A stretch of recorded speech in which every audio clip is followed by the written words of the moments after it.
לכולם, מה נשמע, מה קורה? So I'll switch to English now. Hi everyone, what's up? Today we're going to talk about how we re-architected almost an entire system under fire. So my name is Victoriya Kalmanovich. I'm an engineering manager at Gloat and a podcaster at Barbas Gumi. And I'm Shelly Shmurack, a product manager at Walmart Perspectiva and a podcaster at Mozzarella. And today's story begins when Shelly and I used to work together at Walmart Perspectiva, where one of the systems that we were working on suddenly got a lot of focus from the organization, and we suddenly needed to seriously grow and mature the product very briefly. Walmart Perspectiva was a startup company that was acquired by Walmart Tech, which is huge. You probably have heard of it. Or maybe you've been to the supermarkets, but this is the e-commerce company, and basically what the company does is create data products based on the company's NLP domain expertise. So some of you probably know that when a company is acquired, everything suddenly changes, and there are new product requirements. Maybe there's a new user base, and it's a whole different game when it comes to scaling up the technology fast, especially with a company like Walmart. So for the context of this conversation, Perspectiva's product is based on the technology of sentiment analysis. We analyze the sentiment that is presented in reviews and the aspect that it's presented on, and therefore we can extract it and create insights, data insights, both for the customers that can have a better purchasing decisions in their journey, and also for the business to optimize the processes and the products that we're working on. So for example, if you're looking at the smartwatch, it's great for runners, but its battery life is not as good. And this insights can help us as customers decide if we want to purchase that product, and for a company that is manufacturing it to optimize the next version.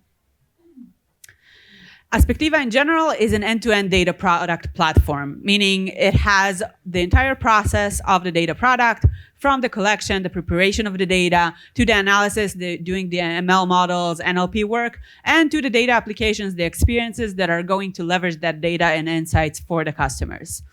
According to an Anaconda survey done last year, 40% of data science time is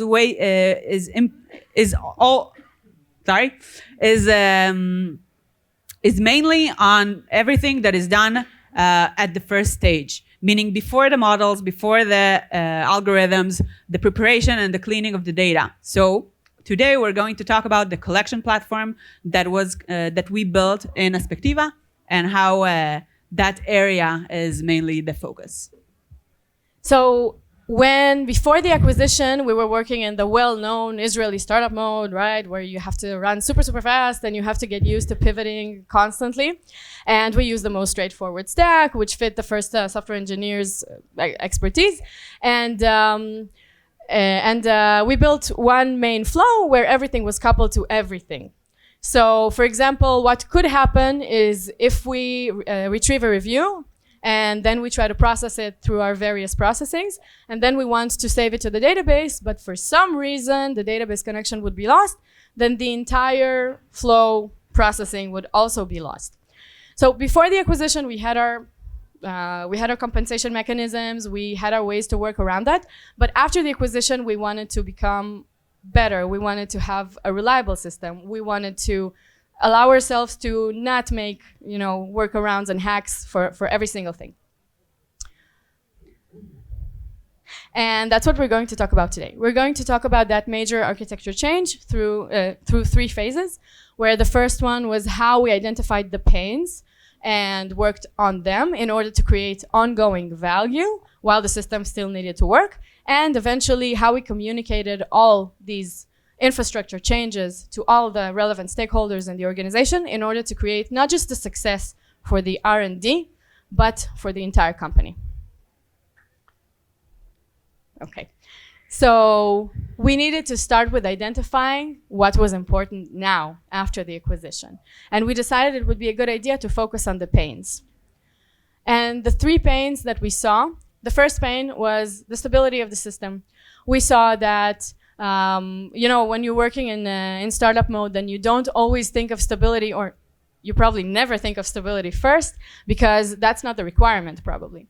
And that was the first pain that we saw. When there was a heavy load, the system would not function well. And it didn't take that too many calls in order to create this sort of instability. The second pain that we saw was in the world of scalability. Before the acquisition, we're a data company. We knew how to handle data, how to collect data, how to analyze data, how to get insights from data.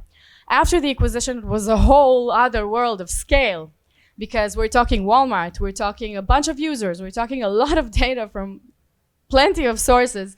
And we needed to rethink our entire way of handling data and just working around that much data. And the third pain that we saw was that because of the system's instability, there would sometimes be data discrepancies, which completely makes the system unreliable, right? Because we don't want to be sending oranges and getting apples in return.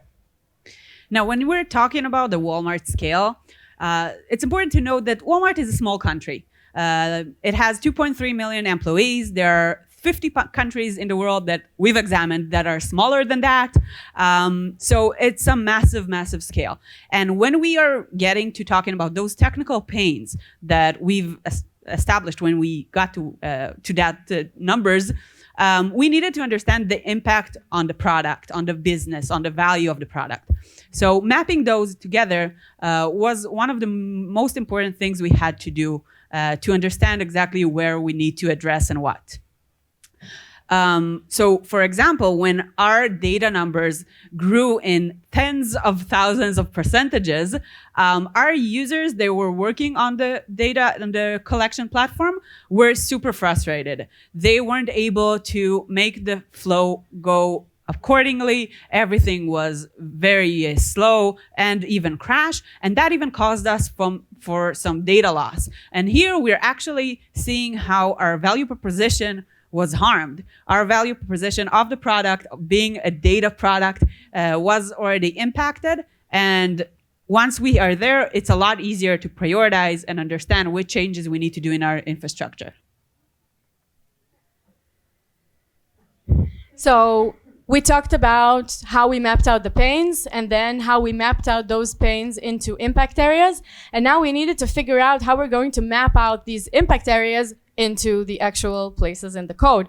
So we thought it would be a good idea to start figuring out the separation of concerns. We thought it would be good to separate all the single responsibility units into separate components, and to try to figure out if we can go from there, because there were a lot of, the spaghetti code situation was very difficult, and there were a lot of flows that were sort of intersecting with each other, and there were a lot of dependencies that we suddenly figured out, while examining bugs, and it just made life, it would have made life much easier if we would have separated those components. For example, the user handling flow, if there was a bug in the user handling flow and it was separated, it would have been much easier to find bugs over there.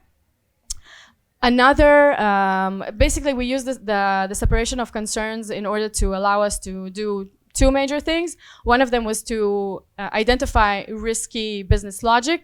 And the second one was to identify if there were like functions or services that were called way too many more times than others, so we can figure out how to go about those. But we couldn't do all of that all at once. Now, could we, Shelly? We couldn't. And that's why we need to prioritize. So generally speaking, when a product manager tries to prioritize a roadmap, we are usually looking at the level of effort of the initiative. We're trying to see the impact that it's going to give us in order to calculate the return on investment that we're going to get. So these two are the major factors that we had to go through when prioritizing our backlog. For example, in our system, because the scale was such a major issue, we understood that the first thing we need to do was to remove bottlenecks. Only after that, we went to and addressed the major flows. And as a third step, we went for optimizing the entire platform.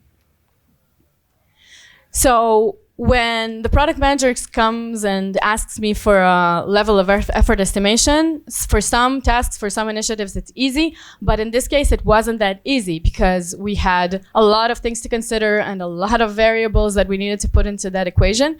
And so After a while, when we understood a little bit better the system and where we're going, we understood that it's best to start POCing stuff. So we started POCing stuff in order to sort of remove the unknowns by using the POC, and then we could plan much better for the future. The POCing learning came after we did not POC, of course. So, for example, there was one initiative where we said we wanted to handle the scaling up issues by processing data in an async manner. So we introduced a queue, and we thought it would be a good idea to just, do it, right? Because it makes sense. And so we implemented the consumer, we implemented the producer, we allocated the resources as we saw fit, we made all the changes in the code, as one does. And then we turned on the feature, and it's not only that the system did not handle scale, it just did not work at all. And we didn't understand why. And after we researched this a little bit, we discovered Kafka rebalancing issues in production, which was very fun. But this led us to understand that we need to understand better the motive for our initiatives, and we need to understand better, and POCs allow us to understand, to map out the purpose of the POC. So we could have, for example, understood that maybe data volume and staging versus production is an important thing, and we could have mapped out a lot of other important issues if we had POC'd first. Another thing that we understood a little bit along the road when it came to prioritization, that it's not just a bonus to prioritize, it's something that we have to do, because we were spreading a little bit too thin over too many initiatives all the time. And we were trying to fix the entire world all at once. So, for example, we had a call that was causing too much load on the database, and then we thought it would be a good thing to introduce a cache for it and for several other calls. And in the meantime, we wanted to break the monolith. We wanted to break 3 services out of it. And we were so enthusiastic about all the infra work that was going on that we thought it would be a good idea to do everything at once, which is not a great idea. Because, first of all, when you work on too many things all at once, you're never really sure that you will see the end of any of them, for one. Another thing that we saw is that out of, for example, 5 initiatives that we were working on at the same time, maybe 2 of them were somehow dependent on each other, or maybe they were related to each other. And then at the end, you might find out that you needed to plan better for both of them from the beginning. So it's not the best idea. And from a personal perspective, from a manager's perspective, when you allow your people to work on too many things all at once, then it just causes like sort of a chaos and a feeling of a sense of urgency that never stops. And it just might create a lot of tired and burnt out engineers, which is never a good thing, not in the short term, not in the long term. So how would we know that we are done? How would we know that we've achieved our goals? Many times when we were working on some infrastructural changes as the one that we're presenting here, there are a lot of surprises. There are a lot of things that are going to be added along the way. The main thing we need to remember is the 80-20 principle. Let's do 80% of the impact with 20% of the resources. And there is a point where the tipping point changes and you start to be on the other side of the scale. That's the sign that you need to stop. And if you're seeing that you're deploying the incremental value at this point and you're not contributing to big changes, that means that you need to go on to the next big thing. And so, which leads us to the next phase of some stuff that we did that allowed this project to not just be an R&D success, but an entire company success. So the first thing that we had to take into consideration is that we had to continuously provide value. When your platform serves an e-commerce site that has 100 million customers, you can't really have downtime. And sometimes you have no other choice, but you have to minimize that. So our platform had to continuously work. We couldn't really stop providing the value, no matter what that means. That means that for some occasions, we were building something new, a different flow, a different service, and we still had to maintain the old one. We had to make sure that we're not wasting too much time on the old one while we're doing that. And this prioritization had to go at real time, all the time together. Another thing that we made sure of is that when Shelly says that we needed to continuously provide value, is we needed to understand that we're providing the right value. And we said, okay, let's just use our forte as a data company. We understand how to collect data. We understand how to analyze data. Let's use our users for that data, right? It's probably a little bit straightforward, but what we did is we have an operations team that we've created, and they were using the system for a specific use case, and they were sitting in the room right next to us. So we would just start having these conversations with them and try to understand their pains and how they're using the system and what they would want from the system. We, of course, realized how creative users can be and how they abuse the system, but that's like a whole different discussion.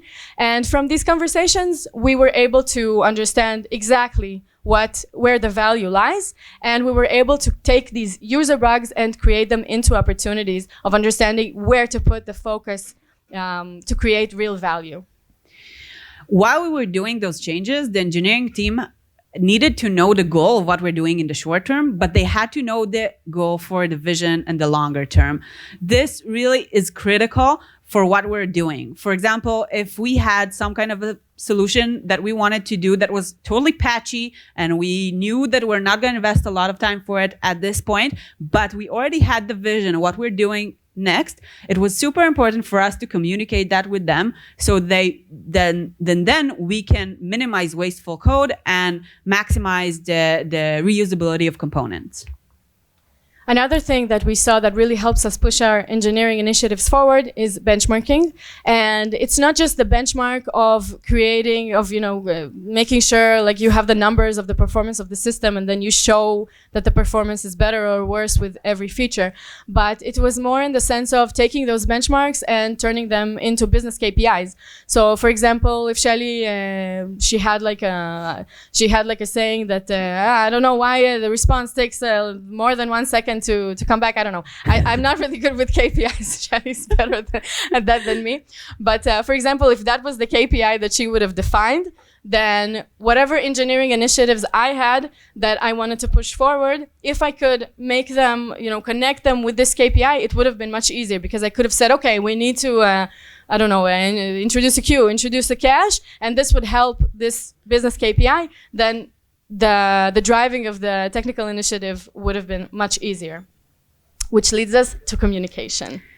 So of course, communication is key here, okay? When we're doing something that is major in this scale, there are both internal and external communication that needs to happen. Internally, it's for sales, for business, for management teams. They have to know how the changes that we're doing is impacting them at real time.